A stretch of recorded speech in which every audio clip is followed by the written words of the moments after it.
What's up, guys? We're gonna be talking about tip transparency today. Good thing, bad thing? Let me know below how you feel about it.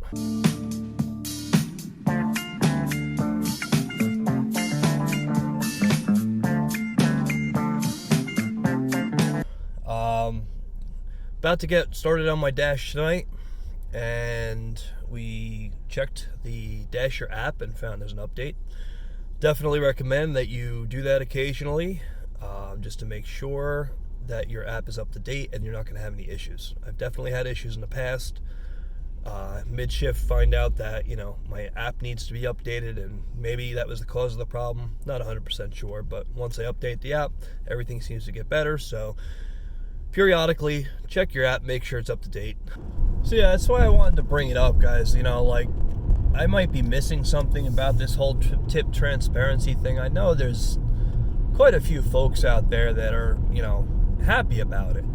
And I'm just trying to, rack my brain as to why somebody would be happy about losing an advantage that, good Dashers have.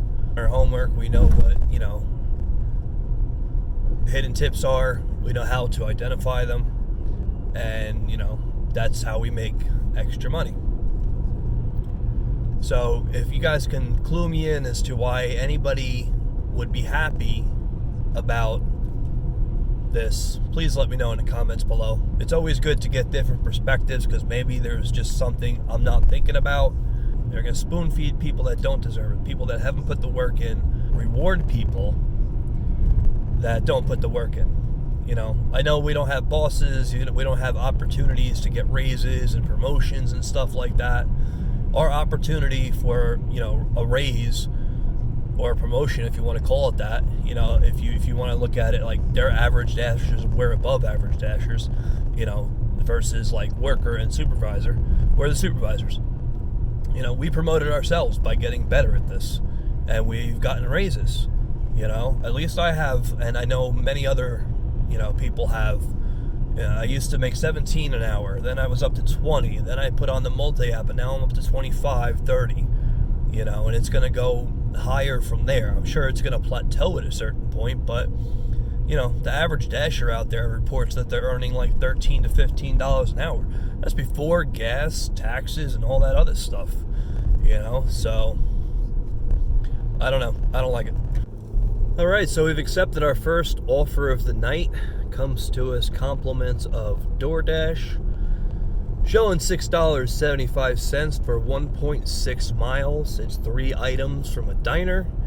Definitely potential for a little more on this, but $6.75 on its own for 1.6 miles, including the, I guess, like 0.5 miles to the diner, is pretty good.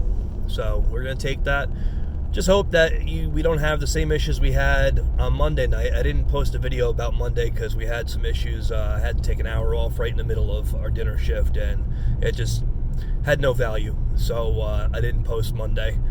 And it was the same diner that we started off with, and it was just a nightmare. The order wasn't cooked by the employees. They said it was ready and processed it, but they hadn't made it. All right, so apparently the other day was just a glitch. They are usually very good at this diner. I've been here many times, and they're usually either ready or coming out of the kitchen as I am walking in the door. Today it was ready, sitting on the counter, waiting for me, so we picked it up already. Probably going to get this done in less than 5 minutes total. $6.75 in 5 minutes. All day long, baby. All day long. So a solid $7.75 for our first delivery. Took us a total of like 5 minutes. Good start to our night. $8.75, 5.6 on the hidden tip scale. It's also 10 items from a Chinese restaurant that I've done several catering orders from before. So I think this might be another catering. Not 100% sure, but we'll see when we get there. So it is indeed a catering order. So our night just got really good, really fast. So we were in and out with that order request. 10 items. It is a large orders program offer.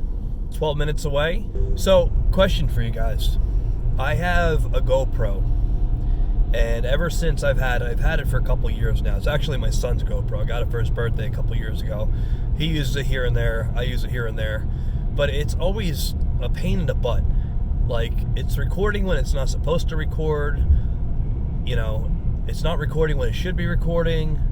It freezes, and we barely use the darn thing. It's just, and transferring files from it takes forever. Is there anything out there that's, you know, similar to GoPro but actually works? So let me know in the comments below if you have a suggestion for what I could use, you know, walking along. Inconspicuous is what I'm after too, you know. I feel weird walking into a restaurant with, like, you know, a GoPro strapped to the middle of my chest, and, you know, people looking at you sideways like, oh, why is he recording, you know? So any suggestions, let me know in the comments below.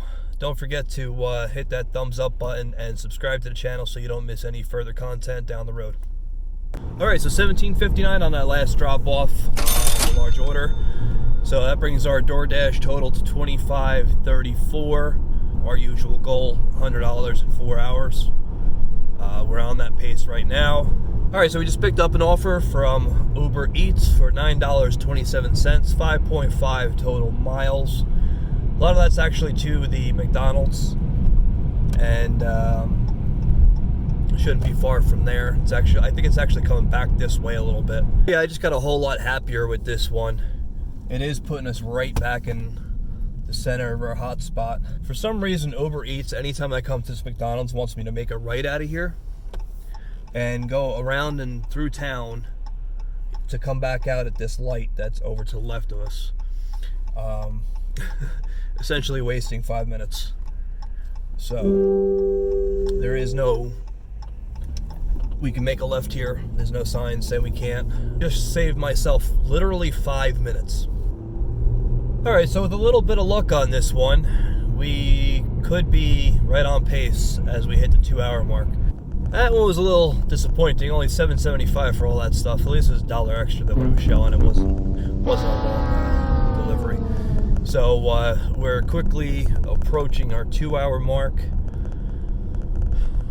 with the Uber Eats and what we made on DoorDash. We're at about $44. You know, Grubhub is so inconsistent with the way that their app works. Every order is the same. You know, sometimes you get the pop-up on the top where you can hit it and you can accept or reject, and then it goes away and it's back to what you were on. And then other times you hear the cowbell but you don't get the message. Other times you get the message without the cowbell. It's very, very, very glitchy and inconsistent.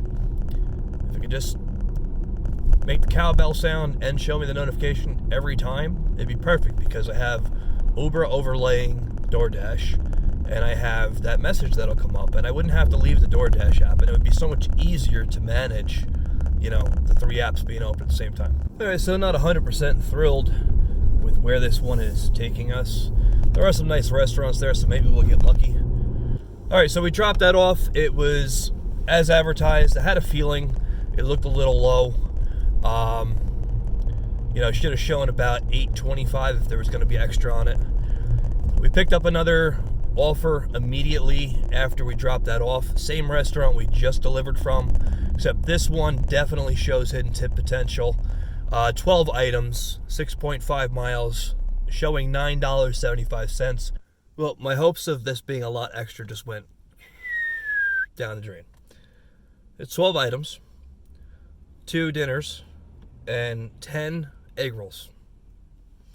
I mean, I like egg rolls too, but 10, that's a bit much. Alright, so right after we dropped that off, I did pay extra. It was a pretty nice tip on there. I think it was $11.75 or $11.25. 12 items threw me. Definitely thought it was going to be a big hitter. When I saw it was 10 egg rolls, I was like, I tempered my expectations, and you know, good thing I tempered them, but I still got a pretty decent tip out of it.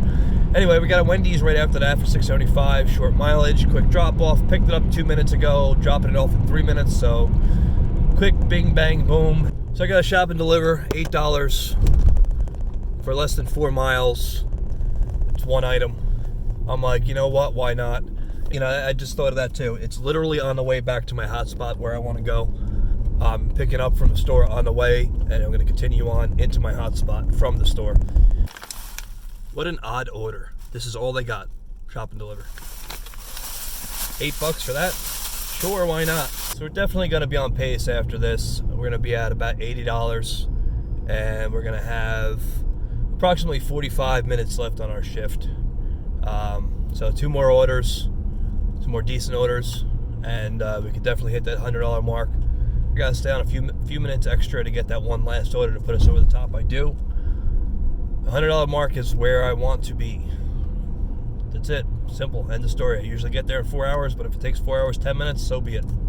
Just got a stack for McDonald's.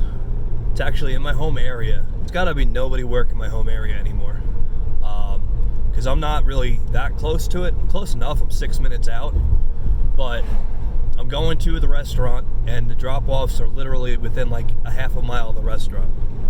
Both of them. 7 items. It's on the hidden tip scale, so there might be a little bit extra on each one of them.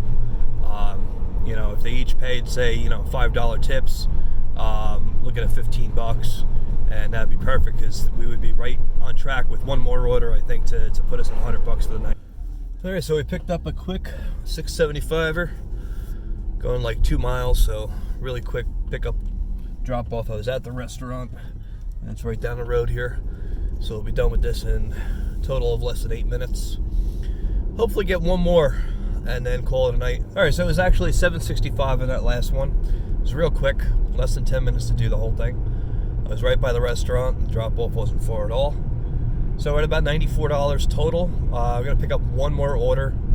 Got a little bit of a late start today. Usually I get on the road towards my hotspot at about 4. I didn't leave the house until about 4:15. So I got to my hotspot about 4:30. Usually I get to my spot at about 4:15. That way I could turn on, you know, the apps, you know, DoorDash allows me to turn on 15 minutes early. So I'll turn on at 4:15 just to weed out all the crap. You know, I don't know if you guys notice the same thing, but at the beginnings of my shifts, I always get the garbage orders. I guess, you know, the stuff that's sitting out there that other dashers are declining. So I allot myself that 15-minute buffer just to weed all those out and get to the real offers. So we're actually calling it a night tonight. Had a few offers come in after that. One was really nice, but it was taking me way in the wrong direction. It was big. It was a long order, but it looked like it was going to pay really well. A lot of items, but it was going to take me on the other side of my zone, and then it would have been like a half an hour to get home. And I'm tired. I'm kind of hangry. So I said, you know what? I'm going to call it a night. Came out to about $94 tonight. $6 short of our goal for the dinner shift. Thanks for watching. Be sure to hit that like button, subscribe, and hit the bell icon for notifications on future content. See you on the next one.